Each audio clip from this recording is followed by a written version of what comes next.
स्वस्थ देश स्वच्छ देश अपना बनाना है सही। वंदे मातरम यूट्यूब चैनल को आपण को स्वागत।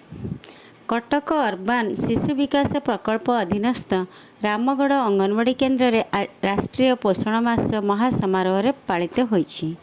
देशर कुपोषण दूर करी एक सुस्थ भारत गठन निमंते समस्त गर्भवती स्तन्यदायी माँ तथा किशोरी बालिका मानंकु साधारणतः घरे प्रतिदिन व्यवहृत हेउथिबा शस्य डाली तेल घी पनीपरिबा और फल सुस्वादु पोषणयुक्त खाद्य प्रस्तुत करी खाइबा पई एही कार्यक्रम माध्यम जनसचेतनता सृष्टि करने उद्देश्य एही कार्यक्रमर आयोजन होइतिला। विगत 4 वर्ष है 2018 मसीह सारा देश में प्रत्येक वर्ष सेप्टेम्बर मासटी को पोषण मास भाव पालन करा जाउअछि। एही अवसर में रामगढ़ अंगनवाड़ी केन्द्र में मध्य मास सारा विभिन्न कार्यक्रम मान अनुष्ठित हो जाइछि। किशोरी बालिका मानंकु नहीं खाद्य और पुष्टि पर विभिन्न स्लोगान दे शोभायात्रा साइकेल शोभायात्रा व्यक्तिगत परिच्छन्नता पाई सठिक प्रणाली रे हाथ धोइबा किशोरी सभा गर्भवती प्रसूति छोट शिशु मानकर माँ महिला स्वयं सहायक गोष्ठीर सदस्य मानकु नहीं कोविड कटकणा को मानी मास्क व्यवहार करी सामाजिक दूरता रक्षा करी बहु कार्यक्रम करा जायथिला। कम खर्च रे घरोई सामग्री रे खाद्यर गुणात्मक मान बजाय रखी संतुलित आहार प्रस्तुत करी खाइबा एवं आम ग्राम रे समस्ते सुस्थ रहिबा पई कार्यक्रम मान आयोजन करा जायथिला।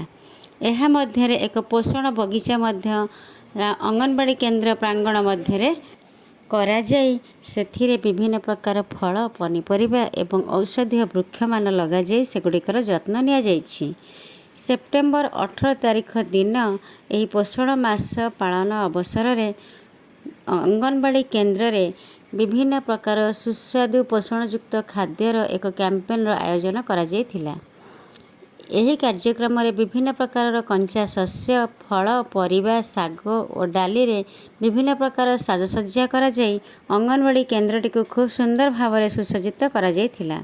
एही कार्यक्रम रे मुख्य अतिथि भाव में राज्य शिशु अधिकार आयोग भुवनेश्वर अध्यक्षा संध्यावती प्रधान मुख्य अतिथि भाव में जोगदे प्रदीप प्रज्वलन करी कार्यक्रम को उद्घाटन करथिले।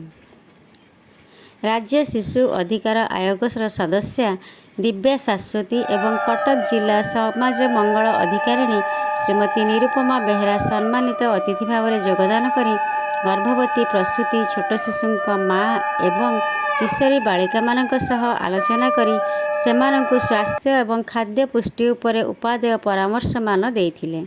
अन्य मानक मध्यरे कटक जिला ममता योजना प्रकल्प संयोजक सुदीप्त रंजन धीर एवं पुष्टि कटक जिला पुष्टि साधन संचालक सुधांशु मंडल मध्य एही कार्यक्रम रे उपस्थित थिले। प्रथमे अंगनवाड़ी केन्द्र तरफ अतिथि मानंकु एक हर्षोल्लासमय परिवेश रे फूलचंदन शंख हुलहुली ध्वनि रे स्वागत करा जायथिला। पुष्पगुच्छ सह स्वागत करबा परे किशोरी बालिका मानक द्वारा स्वागत संगीत परिवेषण करा जायथिला। अतिथि माने केन्द्र रे प्रदर्शित होइथिबा 50 रु ऊर्ध्व 7 मासरु 3 वर्षर शिशु मानक पई विभिन्न अर्धकठिन खाद्य तथा गर्भवती प्रसूति एवं किशोरी बालिका मानक पई विभिन्न प्रकार पुष्टिकर रंधा खाद्य अंगनवाड़ी शिशुंक शिक्षा पई उद्दिष्ट सुसज्जित विज्ञान कोण आयुर्वेद तथा विभिन्न औषधीय पत्रर चाट वाद्य कोण हस्तकला और चित्रांकन कोण तथा पशुपक्षी और खेलनार सज्जित विषय भित्तिक कोण एवं अन्यान्य खाद्य सामग्रीर आसर मुग्ध होई संतोष व्यक्त करथिले। मुख्य अतिथि एवं सम्मानित अतिथि किशोरी बालिका मानक सह विभिन्न विषय रे आलोचना करी अंगनवाड़ी केन्द्र रे सेमानंकु जोगाई दिया जाउथिबा विभिन्न सेवा तथा परामर्श विषय रे बुझिथिले एवं सेमानंक सुरक्षा पाई सरकारंक तरफ जहाँ सबु सुविधा सुजोग एवं आईन व्यवस्था अछि तथा सेमाने वर्तमान समाज रे निजकु किपरि सुरक्षित रखी सुनागरिक होई परिबे से विषय रे बुझाइथिले।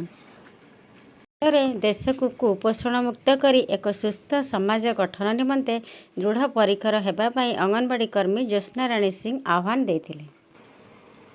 शेषरे समस्ते एही कुपोषण मुक्त राष्ट्र गठन निमंते एक स्वर स्लोगान देथिले सही पोषण देश रोशन आंगनबाड़ी से नाता जोड़, कह कुपोषण भारत छोड़। जय हिंद।